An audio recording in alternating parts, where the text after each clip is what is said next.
আসসালামু আলাইকুম রহমতুল্লাহ। আমি আছি এখন কুরিশিয়া ইকো পার্ক। এই ইকো পার্কটি বর্তমানে একেবারে বন্ধ বললেই চলে।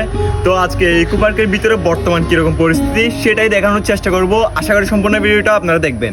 তো প্রথমে এসে দেখতে পাচ্ছি একটা বেঞ্চ, যেখানে মানুষ এসে বসতো আর কি, বেশিরভাগ কাপলেই বসতো।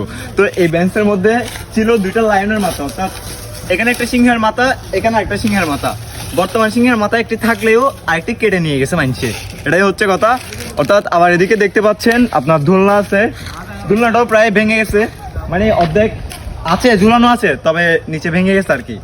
আর এখানে বসার জায়গাটা কোনো রকম আছে, ছাতা ছাতা সহ মানুষজন বসতে পারতেছে মোটামুটি লেভেলের।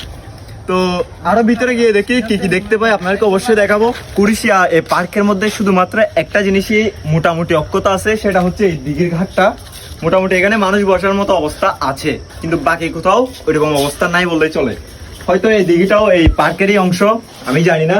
এটাও মোটামুটি মানুষে হয়তো মাছ চাষ করতে হইতেই পারে, শিওর না। তবে এতটুকুই কথা হচ্ছে, এটাই ভালো আছে, আর বাকি কিছুই ভালো নাই বললেই চলে। তবে এই বেঞ্চটিতে এসে দেখতেছি এখানে মাথা থাকলেও সিংহর, তবে ময়লা, যেহেতু এখানে মানুষ আছে না সেহেতু ময়লা থাকবে, এটাই হচ্ছে কথা। আরেকটা বিষয় হচ্ছে, এ পাশে যে জিনিসটি দেখতে পাচ্ছি বাচ্চাদের এই খেলনা আর কি, এটা যেটা স্লিপিং ছিল ওই জিনিসটিও আছে, তবে পুরোপুরি ভাবে জঙ্গল হয়ে গেছে বলা যায়। আর ওই পাশে দেখা যাচ্ছে ছাতাওয়ালা আরেকটা এই আপনার বসার জায়গা আছে, পাশে ওয়াশরুমটা একেবারে অবস্থা খারাপ, অবশ্যই দেখাবো সেটাও।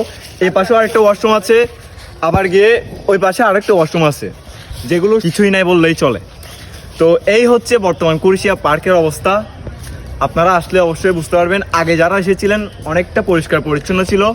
বর্তমান আপনার যত্নের অভাবে এই পার্কটি বর্তমানে একেবারে বিলুপ্তের পথে বললেই চলে, মানে বিলুপ্ত হয়ে গেছে। তো সরকার বলেন বা ভবিষ্যতে যারা রাজনৈতিক দল আসবেন, তাদের প্রতি একটাই অনুরোধ থাকবে, এরকম যে যে পার্কগুলো আছে রাঙ্গুনিয়ার মধ্যে বা যে সমস্ত পর্যটন এলাকাগুলো আছে, এগুলো আপনারা অবশ্যই সংস্কার করবেন। এটাই হচ্ছে আপনাদের প্রতি আমাদের একটা আবেদন, কারণ আমাদের দেশের সৌন্দর্য হচ্ছে আমাদের সৌন্দর্য, এটাই হচ্ছে কথা। আসসালামু আলাইকুম রহমতুল্লাহ।